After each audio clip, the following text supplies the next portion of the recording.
Good afternoon, everyone. I'm very excited to introduce Dr. Brett Poulin, who is visiting us from UC Davis. He is an assistant professor in the Department of Environmental Toxicology. His research focuses on metal contaminants across different aquatic environments, including wetlands, rivers, and lakes. He investigates the processes behind metal uptake, transformation, and release, keeping in context ideas about land management and climate change. He received both of his degrees in undergraduate at UC Santa Barbara. He went on to get his master's and PhD in environmental engineering at the University of Colorado Boulder.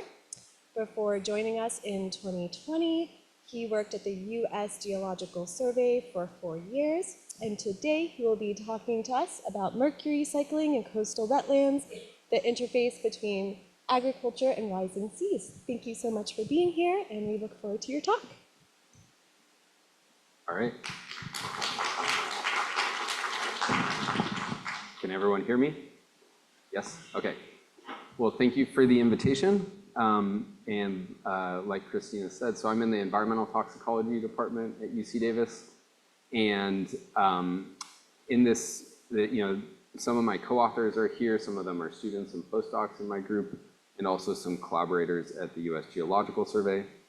And this talk is a synthesis of work that I've done that really started when I was a PhD student and then continued while I was at the USGS. Now I've been fortunate actually to bring some of that work to UC Davis in the Florida Everglades. And on this front slide here is really some thumbnails that give us a roadmap of where we're going to go today in this talk.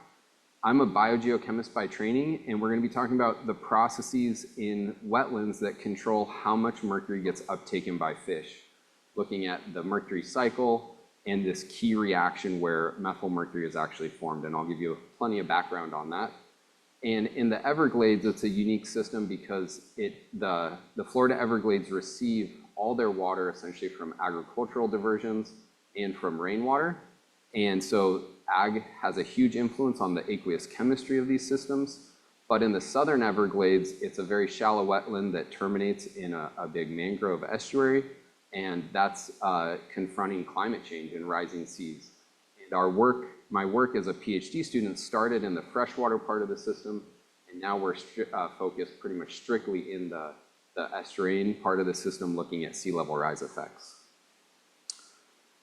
Just to give you a context, before we jump into today's talk, just some of the work that I do in my lab and kind of the scale that we work over. Like I said, I'm a biogeochemist, and some of my work is looking at really small processes, either at the atomic or molecular level. So some of my research is looking at small nanoparticles and really small processes. I've done work looking at metal metabolism in biota and also mobilization from contaminated soils to looking at kind of where they go. We have several projects at the system scale and ecosystem scale. We have 2 projects looking at hydroelectric reservoirs and their management, looking at remediation strategies. And what I'll be talking about today are these managed wetlands in the Florida Everglades. And we also have a couple projects up in the Arctic, in Alaska, looking at a couple different processes. One of them is the inundation of soil that's happening across the system and what can be released when you inundate soils. But we're also looking at climate-driven mineral weathering. This is an aerial photo of rivers in the Arctic that are, a lot of metals are loading into these systems due to the thawing of soil and increased mineral weathering. That just gives you a sense of what I do and the breadth of work that we do. Today's topic is we're going to be looking at these managed wetlands in the Florida Everglades. In terms of mercury, you really don't have to look that far to have good motivation to study mercury. We have a long history of mercury contamination here in California. This is just an example from relatively recent news. And so this is a lake where there is a Superfund site where one of the old mercury mines is right near the lake. Some of my work here in California is looking at the remediation of sites that have been contaminated by mercury. And this is mercury that was mined over 150 years ago and then used during the California gold rush. But we're still dealing with the legacy effects either locally where these mines are, but also where the mercury was applied and where the gold mining was happening up in the foothills. At a global scale, we actually have the same issues with mercury happening in Latin America and also Southeast Asia. This is a photo of current uses of mercury as an amalgam in gold mining, small-scale gold mining in the Amazon. There's a lot of deforestation and changes to riverine systems happening there, and it's exacerbating the mercury uptake in aquatic organisms. And then if we go here to the far right, this is just a snip from a Florida news article about the impacts of mercury on the Florida Everglades. The Everglades has been really a test bed for a lot of the science, for mercury science, and there's been a long-standing USGS-funded program down there. It's now coming up on 30 years, and a lot of what we've learned about mercury cycling in the environment really comes from some of the work that's happened in that system. A little primer on mercury cycling, and if you had asked me why I'm here, I've been studying mercury for like 16 years, and I'm still studying it because the cycle is complex. If it was simple, I'd probably get bored by it, but it's a complex cycle, and I've been fortunate to get to work on lots of different aspects of it. Now, a little bit about the cycling of mercury. Most of the mercury that impacts our fisheries and contaminates food webs is coming from anthropogenic sources. That's going to be primarily emissions from coal combustion, but there's also emissions and direct inputs from mining operations. Just for context, the current atmosphere has been enriched about 7-fold in mercury levels. And even though we might think about mercury as a legacy contaminant in a place like California, a lot of the mercury that's impacting aquatic food webs is actually contemporary mercury that's relatively recently deposited. And that's our current understanding. Now, once mercury is released into the atmosphere, it could undergo regional and really global transport. It's a global contaminant. It's primarily in its elemental state in the atmosphere. And that's a lot of the mercury that would come across and be deposited here in coastal California has actually been released in Asia, across the Pacific. And for that reason, there's been an international convention on mercury to decrease environment. That's because we can't solve some of the mercury issues here, national partners. Now, once in the atmosphere, it can be deposited either through dry deposition of elemental mercury or wet deposition of inorganic mercury. And if this was the whole mercury cycle, it actually wouldn't be a problem, because the amount of mercury that's actually in air is relatively low, and the amount of mercury in water is relatively low. Just for context, we're talking about nanograms per liter mercury in water. And if you looked at any other trace metal, you'd be looking at micrograms per liter, about 3 orders of magnitude higher. But there's a very key reaction that happens in the environment that essentially propagates mercury and leads to mercury being an issue. And that's this conversion that happens where inorganic mercury gets converted to methyl mercury. Now, you'll see that this little cartoon of a microorganism here with a gene associated with it. So this is a reaction that only happens through anaerobic microorganisms, both bacteria and archaea, but not all of them. And we've actually learned a lot about how this happens in about the last decade, and that was when this gene was discovered. There's a prerequisite gene that organisms have to have if they're going to do this conversion. We still don't know why they do it, but we at least have the ability to sequence DNA in the environment and identify who has these genes. Now, once methylmercury is formed, it very effectively bioaccumulates and biomagnifies. So you often see 6 to 7 orders of magnitude concentration changes up an aquatic food web. And that's why we have lots of fish advisories for mercury across fresh and marine systems. And that's because you get this very effective bioaccumulation and biomagnification. Now, when we think of how can we address issues with mercury, there are really 2 options. And then they're indicated here in this top arrow. You could either have global or domestic policy that's aimed at decreasing how much is being released. The US has already met amount of convention goals for mercury releases. That's because we put scrubbers on a lot of our coal-fired power plants. We're managing mercury waste from lots of different sources. But internationally, there are a lot of efforts that are ongoing over the next decade that aim to decrease how much mercury is being emitted in the atmosphere. But we also, there is the opportunity to have local management actions, and particularly changing how much mercury might get methylated, or perhaps modifying some aspect of the food web. And when we talk about the Florida Everglades, which I'll talk about, things like invasive species that disrupt the food web can actually have big impacts on how much contaminants the aquatic food web. Now, in terms of, just to kind of now move towards Florida, this is a map showing concentrations of mercury in largemouth bass across different regions of the US. And if you just look here, the more red color is higher concentration. And you can see here that really across most of the southeastern US, the southern tip of the Florida Peninsula has the highest mercury concentration of fish. And this has been really well documented over the years. It started in the late 80s and early 90s, that for a number of reasons that researchers have been trying to understand, mercury levels in fish in this system are extremely high. There have been a number of assessments of how this might impact humans. This is a study, it's slightly outdated, but it's still relevant. There hasn't been anything comparable done since then.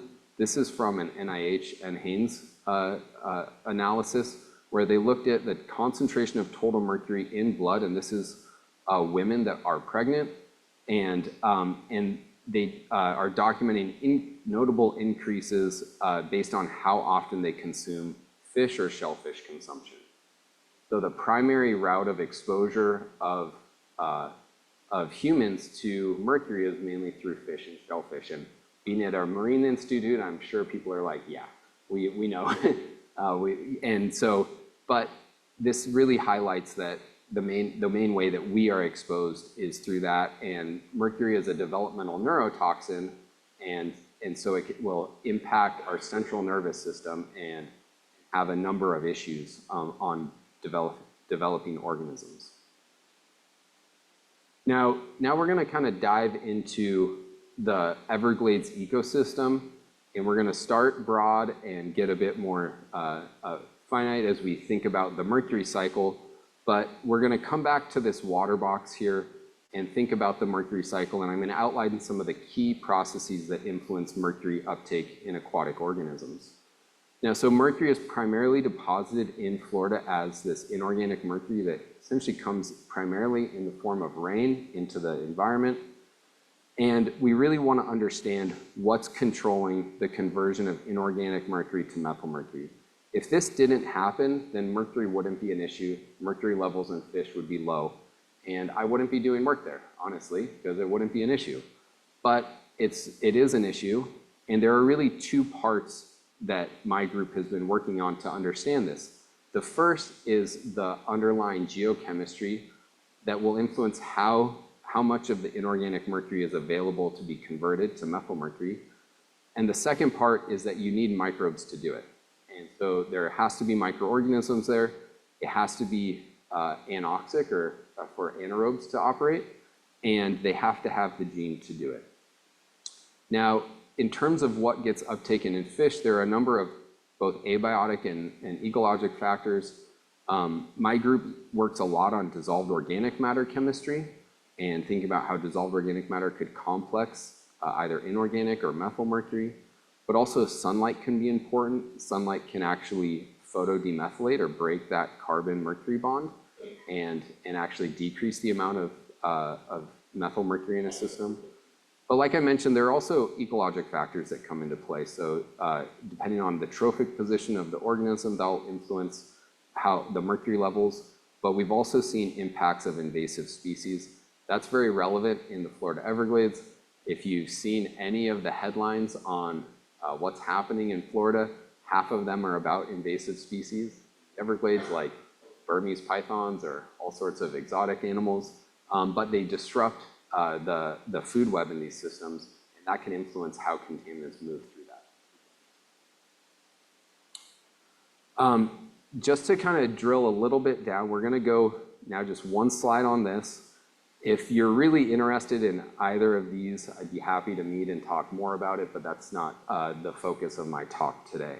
But I do need to share a little bit about what controls these geochemical factors, because there's really a primary controller on how much of the mercury gets methylated, and I'll show you that through some of our field data. And so in terms of this conversion of inorganic to methylmercury, there's the geochemistry that matters and the microbiology. And you have to have both of those working in synergy for a lot of methylmercury to be formed. In terms of the geochemistry, the aqueous ligands that bind to mercury are very important. They're essentially influencing how much of that metal is available to be converted by the organisms. And in an oxic system, and in most freshwater systems, mercury is going to be bound to dissolved organic matter. It forms an aqueous complex in water, and some of my work has been looking at these interactions with dissolved organic matter. But the other thing that can influence it is interactions with sulfur. And in most agricultural systems, you'll have sulfate. Now, you might not think of sulfate as an agricultural nutrient, but as I'll show you in the Everglades, that's the primary nutrient that they add to the fields. It's the primary amendment. And in a wetland environment, you get sulfitic conditions. So any place that you have a lot of sulfate present, you're often going to get sulfitic conditions. And the sulfide can actually bind to mercury, and you form mercuric sulfide particles. Now, these are really small particles. They're nanoscale particles, but it influences how bioavailable that mercury is to be converted to methylmercury. And so on the other side of this, you have all these microbial factors in terms of who has the gene and really where they sit on the redox ladder. And my group, we've had a couple papers come out on this, where we've looked at which organisms have the genes. We've looked at the presence and the expression of the genes and also their metabolic capabilities. But for this talk, I just want you to remember that the amount of sulfate in the environment is important because it will influence essentially the geochemical speciation of mercury and how it can be converted to methylmercury through interactions with these organisms. And if you get a lot of sulfide, you end up with essentially a mineral form that's not very bioavailable. And if you don't have much sulfate in the system, you tend to have low bioavailable mercury as well. So hopefully I haven't confused you with this, but if you're more interested in kind of the geochemistry of metals, be happy to talk about it. So now to take you to Florida and lay out the system that we're going to look at over the next half hour or so. So this is the Florida Peninsula. This big lake in the middle is Lake Okeechobee, and both north of the lake and south of the lake, all of the orange area is agricultural lands. And one of the primary crops, particularly south of the lake, is sugarcane. Now, you could ask, like, why is Florida growing sugarcane? You'd essentially have to go back to the Cuban Missile Crisis and a lot of political decisions that were made about subsidizing sugarcane farming in the US to compete with exports of Cuba, but that was essentially why we started farming sugarcane. All of the teal lines here are the canal network, and these canals are draining agricultural lands. And one of the primary additions to these fields is sulfur, primarily is elemental sulfur. We actually apply elemental sulfur here in California primarily to wine grapes, but this is also a major addition in Florida. Now, the canals drain into what are known as the water conservation areas. These are all of the black perimeters here. There's 3 of them that we've been studying them. These are the primary drinking water sources, or they feed the aquifers that feed all of Miami and South Florida. So Miami, Fort Lauderdale, all of that is here, this irrigated, or this all of the urban area. And these are these water conservation areas. And then south of the water conservation is Everglades National Park, which is outlined here in red. Now, the the largest ecosystem restoration effort happening in the US is in Florida. And there's been over $20 billion spent over the last 20 years to restore flow to Everglades National Park. And so the Army Corps of Engineers, as well as the National Park Service and the USGS, are really working to increase delivery of water to Everglades National Park because it was drying out. And we'll talk more as we get to the coastal part of the system, but that will influence also how susceptible that park is to sea level rise, because the amount of freshwater head you have coming in will dictate how far seawater will come into the system. So there's been dramatic changes in the flow through development of the Everglades.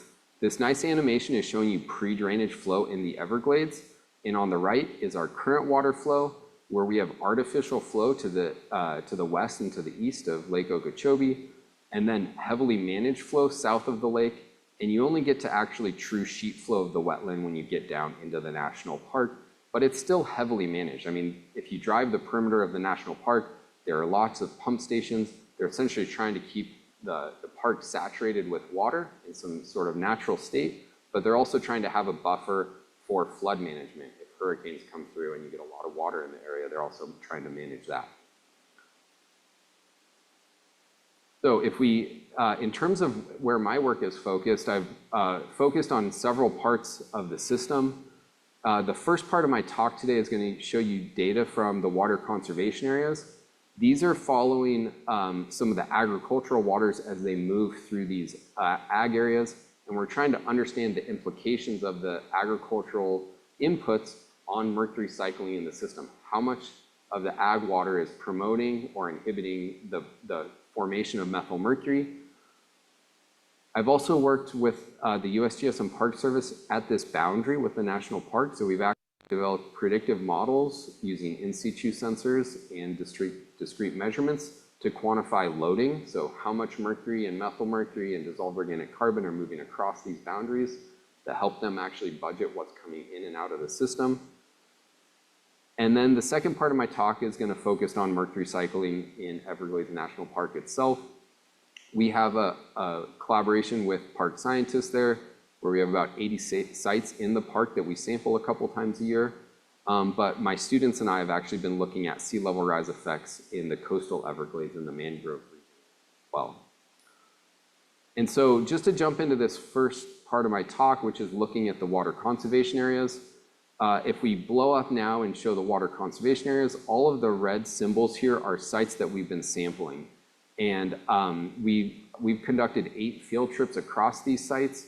These were designed to follow geochemical flow paths. Essentially, we're trying to follow the canal water that's coming in and being discharged into the wetland as it's moving through that wetland.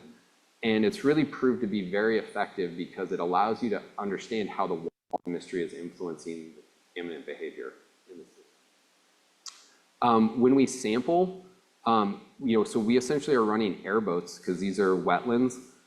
They range in their depth, but the most deep might be about 2 meters of water depth. But most of them you can get out with chest waders and work, so they're quite nice to work in. But they are primarily sawgrass-dominated wetlands. And at each location, we're sampling surface waters. So we want to understand the chemistry of the water at the surface of the wetland. We use a pore water sipper to sample pore water in the system. And I'll show you a picture later in the presentation on that. And at certain times, we sample gambusia or mosquito fish because those are excellent indicators. They generally are pretty resident species, and so they really track how much methylmercury is being produced on site or exposed to the aquatic food web. We have been expanding through our project to start looking beyond mosquito fish, but that's not what I've focused on part of the project.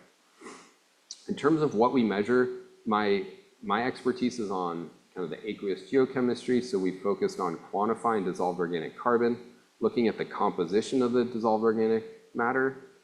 We look at sulfate and sulfide, and we also quantify total mercury and methylmercury. And all the data that I'm going to show you is on water samples, either surface water, pore water, or fish, but we also do sediment cores and we do additional measurements as well.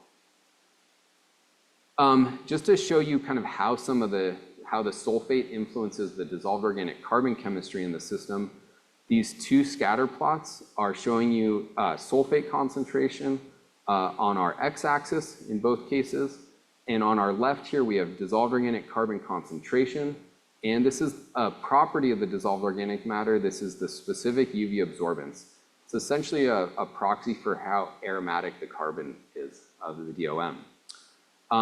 All of the red symbols are for one of the conservation areas, and the blue and the yellow are the three different water conservation areas. Those symbols are consistent over all of the figures that I'll be showing. What you can see here is at low sulfate concentrations, and the background sulfate, it's a sulfate limited system, is about 0.5 milligram per liter. That's how much sulfate comes from the atmosphere into the pristine parts of the Everglades. But the really sulfate-enriched regions that are up by the agricultural fields can have up to about 60 or 70 milligrams of sulfate in that wetland, which is very high. I mean, that's a high level of sulfate for a freshwater system. And it has a big effect on how much dissolved organic carbon is actually in the water itself. And the dissolved organic carbon is kind of what makes most of the water colored. So it's absorbing light. A lot of them are chromophores. And you can see here that we have a really about a twofold increase in the concentration of dissolved organic carbon as you go from pristine parts of the Everglades that have low sulfate to high sulfate concentrations up near those agricultural. We also see it in the composition of the dissolved organic matter, where we have higher aromaticity of dissolved organic matter in this upper reach. Now I'm going to show you how this plays out and how it influences mercury, but the dissolved organic matter will bind to inorganic mercury, and it tends to promote the formation of methyl mercury. It keeps it in water, it keeps it soluble, and it makes it bioavailable to the organisms of mercury. Now to show you some of the sulfate and the methyl mercury data, this top panel, this is sulfate concentration as a function of distance from the canal. And each of these panels are from one of the water conservation areas. This is just an example of what we would get from a sampling trip. And the colored filled symbols are the surface waters at the site. The gray filled are the pore waters. And then the canal that's draining into that is shown as this diamond. And so, this is kilometers from the canal. So, these are slightly different distances across the different water conservation areas. But you can see from here we have a canal coming in, and the concentration of sulfate is about 60 milligrams per liter, and that matches the surface water in that wetland, and we have this kind of slow decline in sulfate concentration as you move across that water conservation area. We see similar things here in water conservation area 3, but slightly lower sulfate concentrations, where it's coming in at 5 milligrams per liter, and it decreases as you move over the first about 20 kilometers of that conservation area, and then it's relatively low. So the canal water is influencing the chemistry of the surface water of the wetlands that it's entering. Surprising, that's how hydrology works. Water flows in, it's going to influence chemistry, but it's good that it checks out. Now, what is pretty unique is that the pore waters are always deficient in sulfate, and so it has dramatically lower sulfate. That's what's shown here, and that's because there's sulfate reduction happening in that peat. And when you have sulfate reduction happening, that's that anaerobic microbial process that can methylate mercury. So that's a problem, because if there's no sulfate there, you're not going to have it. And we see different zones across the water conservation areas in terms of how much methyl mercury is formed. So this lower panel, this is the concentration of methyl mercury that's filtered in water, either in surface waters or pore waters as a function of distance. And what I've done here is I've identified areas, and I'm going to add some animations here where we actually add some boxes that identify different areas here. So I'll define them here before I add them. So if it's a location where there's low methyl mercury, both in surface water and pore water, it's going to be blue. If it's high methyl mercury, but it's higher in surface water than pore water, it's green. And if it's high methyl mercury, but the concentration is higher in pore water than surface water, it's red. If we go to the far left graph here, in this first 3 kilometers of the water conservation area, you can see that the concentration of methylmercury entering the wetland is low. But after you hit that threshold, we have an increase in the concentration of methylmercury that's primarily in the surface water of the wetland. It's actually not in the pore water of the wetland. That might not be what you traditionally think. Usually we see these types of reactions where it's more in the sediments than in the surface waters. And I'll get to why that is, but it's essentially where you have a lot of sulfide buildup and it actually locks up all that mercury in the peat as a mercuric sulfide mineral. But this is where we have production likely up in the surface water of the wetland. If we look at this middle plot here, we again, methylmercury concentration as distance. And here we actually have higher concentrations in pore waters than surface waters that then diminish, and you can see it diminishes as sulfate decreases in the system. And so you get down to low levels until you get to that southern boundary of the water conservation area. And if we go to the far right panel, this is a little bit more complicated because we only had 5 sites in this one, but essentially the same type of zonation of where we have methylmercury produced relative to where we have sulfate present. And what I hope I've shown you is that we have kind of clear differences in how sulfate induces the production of methylmercury in a system, but it's not just a monotonic increase. It will increase and then it decreases.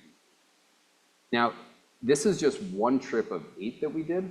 Of course, the data are complicated, field data are always complicated, but actually when we start to put all the data into a single figure, which is on the next slide, it actually makes a whole lot of sense where we see this kind of response curve of sulfate inducing methylation in the system. So the way we can show that is through a 3D scatter plot. And in this 3D scatter plot, we have our X variable here is our sulfate concentration that's coming from the agricultural canals.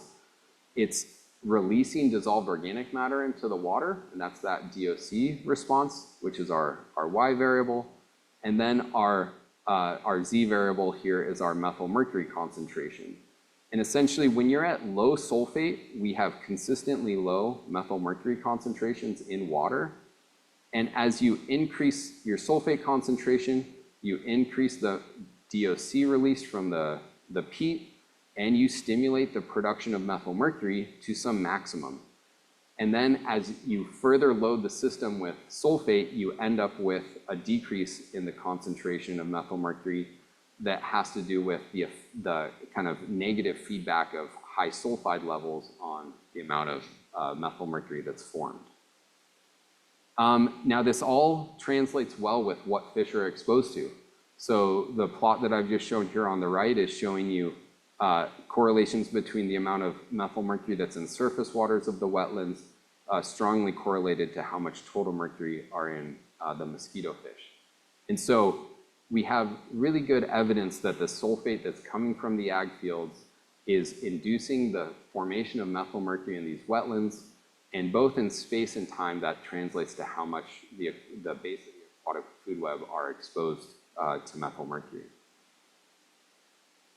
And so with this, we actually were able to, we published several papers on this. We've also been able to go to the national park and explain to them and share with them how they can think about the risk to the system as they move water around the Everglades, because at the end of the day, they're choosing when and where they move water, and that will have an influence on contaminant dynamics. And so this is just a simple water box that shows what we think is the risk of methylmercury to the aquatic food web as a function of how much sulfate is loaded into the system. And essentially, as you have very high sulfate levels, like we saw right up by the agricultural canals, we had low methylmercury risk, in part because it was just so anoxic in that system and there was so much sulfide that had built up from sulfate reduction. At the other end of the spectrum, when you have very low sulfate, like a pristine system, we have low formation of methylmercury, but it's actually a really, it's kind of the pristine conditions of the Everglades. And where we have problems in the system are where we have these intermediate levels of sulfate, where you end up getting methylmercury production either in the peat that diffuses out or actually up in the water column. And that's actually, if it's proximal to the food web, then that's. web's going to see. So hopefully I've convinced you that sulfate's this kind of master variable on the formation of methylmercury in the freshwater wetlands. Now, with the last 10 minutes or so, I just want to share with you some of our new work and where we bring this to the coastal system, specifically looking at sea level rise effects in the coastal environment. I presume at a coastal marine lab, I don't have to really share with you the threat that sea level rise has on our coastal systems, but Florida is particularly susceptible to this. These are two projections of where the sea level will be, either under kind of a low scenario, if we curb some of our emissions, or if we are under a no CO2 reduction emissions, where saltwater could actually be all the way up into the top of Everglades National Park by the end of the century. And so it's particularly susceptible. It's also a system that we're already seeing it in the coastal areas of the Everglades. And so there's lots of questions about how this is going to affect the system. We know that the coastal wetlands provide a lot of resilience. The mangroves in particular are like providing all of the coastal resilience. Big storms. We know that these are particularly rich systems for their ecologic diversity. You're moving across these really dramatic salinity gradients in terms of the biodiversity. It's really dramatic. They also provide a lot of carbon storage. So we have a lot of interest in as storing carbon in the form of organic carbon in coastal wetlands. I'm particularly interested in how this is going to influence contaminant dynamics, in particular because seawater has sulfate in it. I explained to you that sulfate induces the formation of methylmercury, and what we're likely going to happen is see how sulfate's going to be pushed up into the system. And this is also a highly managed system. These coastal mangroves are essentially acting like an accordion, where we have freshwater inputs that are in part from just how much rainfall there is, but also water management decisions. And then we have our marine waters that are coming in both in the tidal cycle, but also through storm surges and some more, also just the seasonal variables. So that the salinity regimes are changing as a function. I just pulled, one of my students, actually pulled salinity data from Everglades National Park, a location that's just right here. These are data looking back over the last 25 years, and we essentially see that the median salinity has already increased almost 5 ppt. The ups and downs that we see here are just those seasonal changes during high and low freshwater loading. And if you looked at these data on the daily level, you would see the tidal influence, but sea level rise is happening in the system. So we want to understand how that's going to influence mercury cycling. And so one of my students, a master's student, Bryce Cook, set out to understand this, and we started with a lab study. Doing a field-based study in the national park has some challenges. It took me a year and a half to get a permit. And so but we now are, I'll show you some of our work from in the national park, but we started with a location just above the national park that has the same kind of wetland chemistry as down here as you enter the mangrove region. He collected cores to use in the lab, and he incubated them at 5 different salinities, starting at freshwater and going to about 6 ppt. And our goal was to track kind of the onset of saltwater intrusion in these freshwater wetlands. Just to put it in context of some of the sulfate levels that I showed you before, this, if you just go up to 0.5 ppt, you get up to about 25 milligrams of sulfate. That's looking at more similar to like what those canals are discharging, and as if you get up to 6 ppt, you're now getting up really high, well even above what the agricultural inputs are. So for those that study sulfur cycling, you probably know that there's a lot of sulfate in the ocean, but from thinking about it in terms of mercury cycling, it's like there's a lot of sulfate that could influence that response. Just to show you a little bit of the data that from his master's thesis, what I want you to focus on here is these yellow bars. This is the concentration of methylmercury under the 5 different salinities, starting at freshwater out to 6 ppt. And he did static incubations in the lab out to 20 days. But essentially, the take home here is that at low salinity, like freshwater, you had almost no production of methyl mercury, that yellow sliver there. As you increase up to 1 ppt, we have it actually dramatically increasing how much methyl mercury is formed. And after you exceed that, you start to see a decrease again, very similar to what we are observing up in that freshwater water conservation areas. And we see that actually in data of different form. This is just a percent or a methyl mercury formation rate. Our freshwater is the gray line here, and all of our increased salinity treatments are here. And it really, we saw like maximum methylation here at about 0.5 to 1 ppt. Now, what was really interesting about this is that when you flooded soils with the higher salt water, it released a lot of dissolved organic carbon. We see that up in the other in the water conservation areas. And what we observed is that, so this scatter plot is relating the amount of organic carbon that was released, and this is the distribution coefficient for the methyl mercury that was formed. We quantify what's on the peat and what's in the pore water, and at higher salinities and at longer incubations, we are producing more methyl mercury that was being released into the pore water. And from a wetland perspective, that means more methyl mercury is in the water, and that could be flushed out, and it's mobile. If the methyl mercury was on the peat, it's unlikely to be eaten by an aquatic organism or uptaken, but when it's in the water, it's more mobile in the system, especially if you think of a tidal leak. And so this was just a schematic that he came up with that ended up as the TOC art, where we were looking at really this freshwater to brackish transition and increases in sulfate, and how we saw release of aromatic dissolved organic matter that promoted the production of methyl mercury. And I was happy to see like a comic POW kind of thing in one of my publications. That was the first for me. Okay, so fast forward 6 months, Bryce had finished, and one of my new PhD students, Anya, had came on. And we finally had our permit approved with Everglades National Park, and they were on board to help us with this. And so we were working here in the coastal mangroves where we actually want to ground truth this on the ground. So she's mapped out about a 30-kilometer segment, and this is called Shark River. And it's called Shark River because sharks swim up the river. And you do see them, though it's kind of dark water, so just don't put your hand in the water.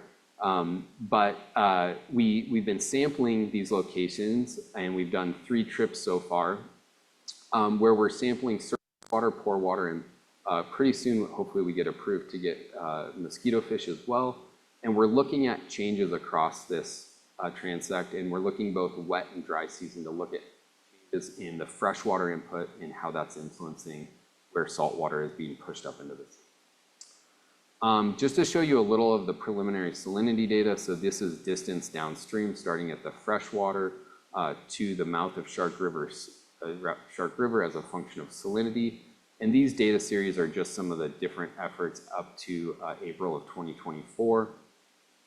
Just to kind of put this in context of the laboratory studies, the laboratory conditions that we were looking at, that my student Bryce Cook looked at, really spanned the majority of the salinity range that we're seeing in transect. And we're seeing seasonality here between different times of year where you have more fresh water holding back the saltwater wedge or wetland. So I don't have any results on her work, but essentially what we're looking at is we're characterizing the hydrologic conditions across this transect. There are some gauges and some continuous data, which is great. We're quantifying methyl mercury concentrations in response to that seawater sulfate that's coming up into the wetlands, characterizing the dissolved organic matter, and Anya's particularly focused in the microbial community. Sequencing DNA from the peat and looking at which organisms have it, which organisms utilize sulfate in their metabolism, and trying to link what we're observing with methyl mercury to microorganisms. Okay, so some final concluding thoughts here. So hopefully I convince you that sulfate is something that we should care about in agricultural system wetlands. This isn't only an issue for Florida, it's an issue here in California, particularly in the North San Francisco. One of my colleagues is doing work tracking sulfate from vineyards into Bay. And what happens is it has a dramatic effect on the redox status of the wetland. It tends to increase the amount of dissolved organic matter that's there and change the dissolved organic matter composition that ultimately promotes the formation of methylmercury, both in the geochemistry and also shifting the microbiology. And as we get to the Everglades National Park, we're seeing saltwater intrusion up into Shark River already. We can see it with historic data, and some of our preliminary data suggests that those salinity changes up to like 5 ppt are enough to induce some dramatic changes in methylmercury formation. And so, I'm confident that with sea level rise, it's really going to change where and when methylmercury is formed. I don't know if it's going to exacerbate the issue, but it might shift it to different regions, given that it's a really unique system. Different organisms occupy different niches, maybe moving this problem further into. And so with that, I'd just like to kind of conclude here about some of what we've learned and what I've been fortunate to learn by studying this system for so long. We've learned a lot about how in this environment, how the geochemistry of mercury can change across the system. I've done separate studies looking at dissolved organic matter chemistry. We've looked at the microbial community. We've kind of been able to stitch all our field data in these nice kind of geochemical framework to look at how methylmercury responds, and then present that in kind of a more risk-based approach to some of the land and water managers. And this really has fed our other efforts, both in my group and beyond. So we're applying all of these concepts to the coastal Everglades, but also we're taking that information, we're looking at mercury methylation in Arctic wetlands and applying similar concepts and tools that we kind of honed in the Everglades to that system, doing the same thing in riverine environments and looking at reservoirs. So I think it's just been a really great opportunity to work in that system long enough and be able to gain those skills and then make use of that information beyond that. And so with that, I'll just leave you with a couple photos here. This was just from last month. I was down there in the mangroves, and we had a blue crab climbing up our sipper and exploring it. So thank you for your attention. I'd be happy to answer any questions.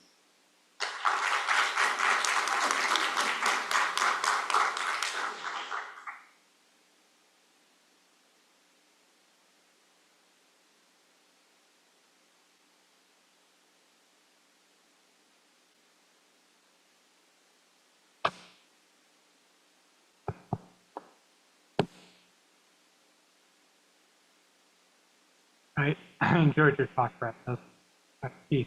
I'm wondering, on one of your early slides, you showed kind of southeast of color related to largemouth bass, and Florida was really a hotspot. I'm just wondering why that is compared to the other rest of the southeast, particularly around the river. Is it because mercury is higher, sulfates are higher, or both? But in terms of sediment and existing mercury, because it sounds like it's all from atmospheric deposition, not necessarily from industrial activity. And then I had a second question that might lead into it. When there's like a big Category 4 hurricane that comes through, what does that do to the system from the standpoint of mercury?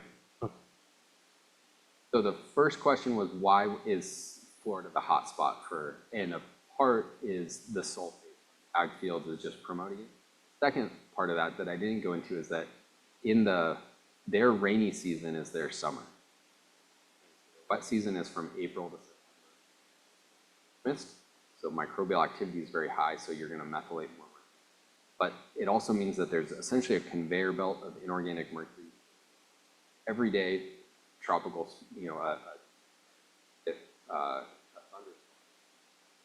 the wet deposition is essentially just bringing mercury into it. Just for context, the concentration of mercury in rainwater is about 20 nanograms per liter, rainwater there, and it's about 2 nanograms in the wetland itself. Adding more, it's essentially getting, it's increasing wetland, and then it's happening at a time of year where it's very metabolically active. And I think that combination with the high sulfate is just efficient system to methylate. And then your second question was what happens after a hurricane. So I asked my colleague that because I was there right before Helene moved through. We left early, and then I forget the next hurricane came through, and we had work across. Our colleague at the national park was at work. And in the past, what we've seen is it brings a bunch of mercury into the system. Could dilute it out some, because there's probably some finite amount in the atmosphere that's getting stripped out. But that's actually, when I talked to my student, half of our samples were before the second hurricane hit, and half are going to be after. We're just getting them now actually in the mail. We'll actually be able to know, like, was it higher or lower? So not a significant set of. Yeah, Oh. yeah, and we've seen that in the park where it will push salt water up and it gets trapped up there. And sometimes we've been in freshwater parts of the Shark River where we don't expect to find a pocket of salt water in the center, kind of a residual there. We don't expect that it kind of pushed up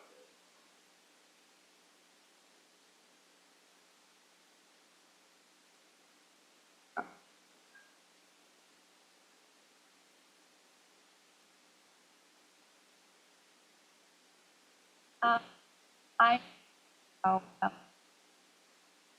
but I'm about how that affects all that like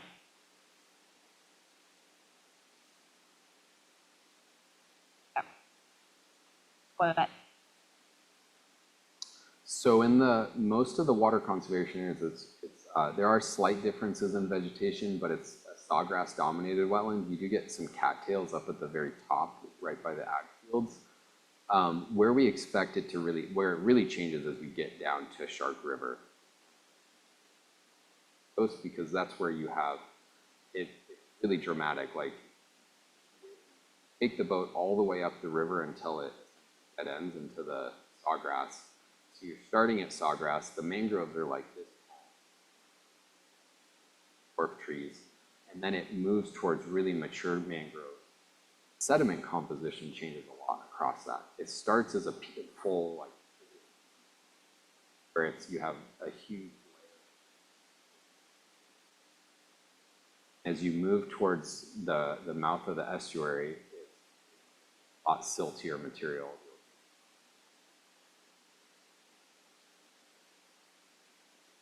Fact that there's going to be changes in the microbiome across that are probably based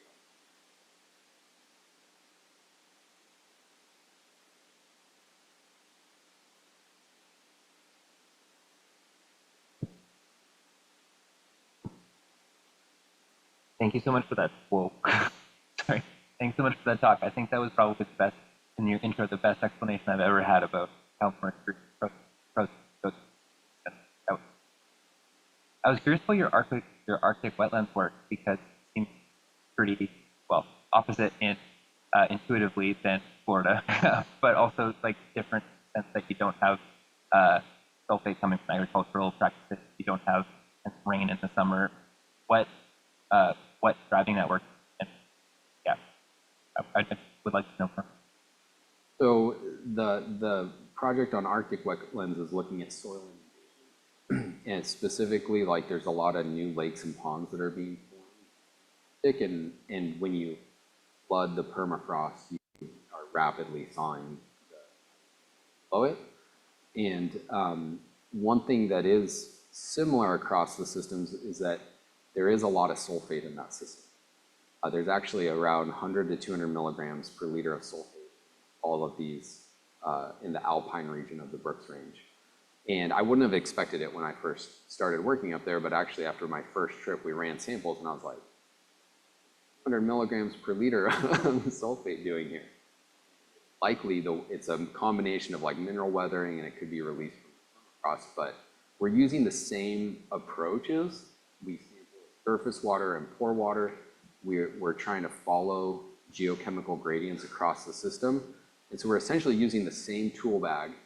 Now we can't just put the Arctic data on the same plot as our Everglades, but we get to apply all that we've learned from mercury cycling in the Everglades to that system.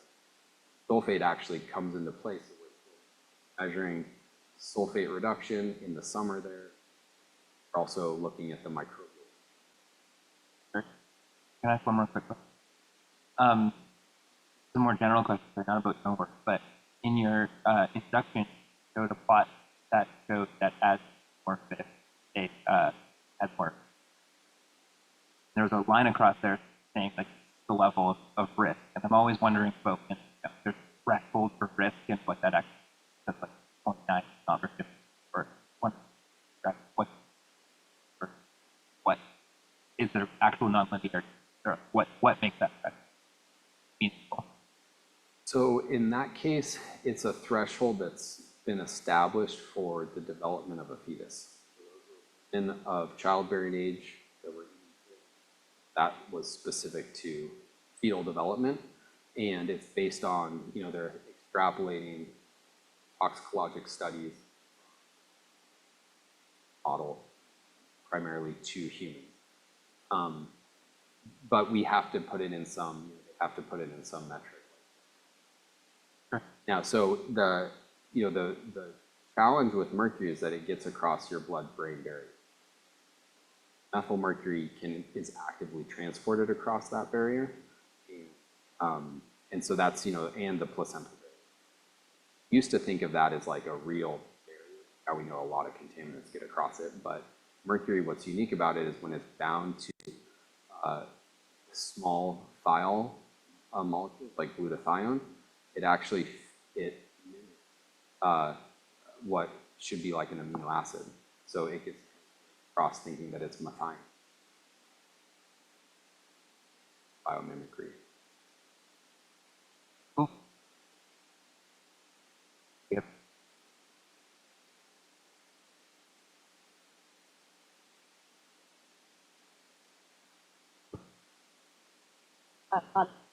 Yeah. Okay. Thank you so much, Brett. Really interesting, really important work. I have strategy knowing talk about that like are that work by biodiversity, biostability, and biomagnification. Well, that's what is most effective mitigation strategy beyond like global reduction are So in Florida specifically, we've advocated for there to be some.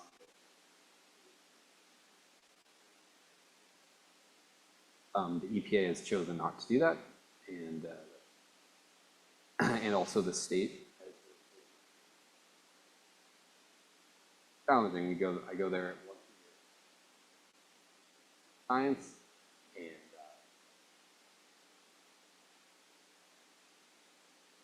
their claim is that it's not.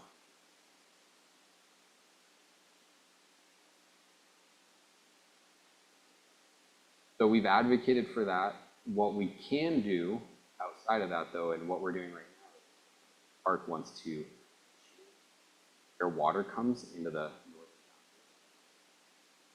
So what we, as part of our effort, we're looking at mercury across the national park. We have sites, and we've added new sites of different water sources. That water isn't gonna, it doesn't.